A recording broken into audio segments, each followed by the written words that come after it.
অন্য যে সঙ্গের যে ব্রাহ্মণরা ছিল তাদেরকে সেই বিগ্রহ দিয়েছে, আপনি ধরুন স্নান করে যাচ্ছেন, স্নান করতে গিয়েছেন, স্নান করতে গিয়েছেন যখন, তখন সেই ব্রাহ্মণের সেই যে আস্তে আস্তে আস্তে বিগ্রহ ভারী হয়ে যাচ্ছে, আর ব্রাহ্মণের ধরে রাখতে পারছে না, সে সবাই সেখানে নামিয়ে রেখেছে।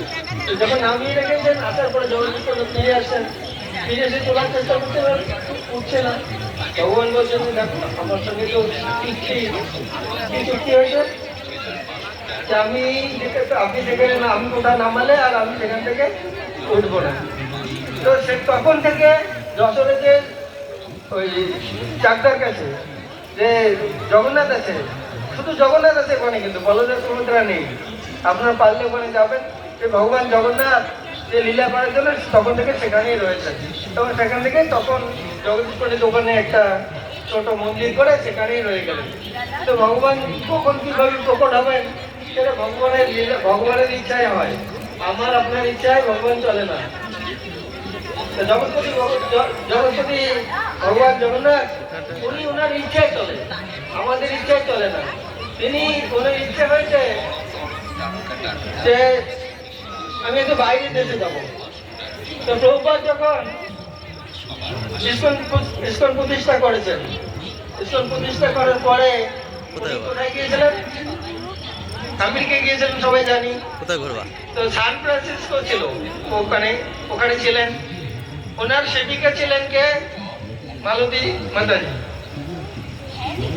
তো মালতী মাতাজি আছেন, আর ওনার স্বামী হচ্ছেন শ্যামসুন্দর বাবু। তো একদিন বাজারে গিয়েছেন মালতী মাতাজি, বাজারে গিয়ে ওখানে একটা দোকানে গিয়েছেন, বড় একটা দোকানে গিয়েছেন। দোকানে বিভিন্ন ধরনের খেলনা টেলনা পাওয়া যায়, পুতুল টুতুল পাওয়া যায়। তাই ওখানে বাছাই করা মটর দিয়ে তৈরি নিজের হাতে, মনের মতো ঘুগনি আছে, মশলা আছে তাতে 24 রকম মশলা আছে, 9×19=20। কৃষ্ণনগরের কৃত্তিবাসের স্পেশাল ঘুগনি একেবারে নিরামিষ। খোকা খাবে, খোকু খাবে, খাবে দাদু দিদা, মুখে দিলেই মন চন্মন, দিল হো যায়গা ফিদা।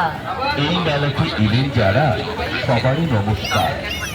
জয় বাবা লোকনাথ ঘুগনি স্টলে আছে ঘুগনি চমৎকার।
বাবুর মধ্যে নামবি তখন আর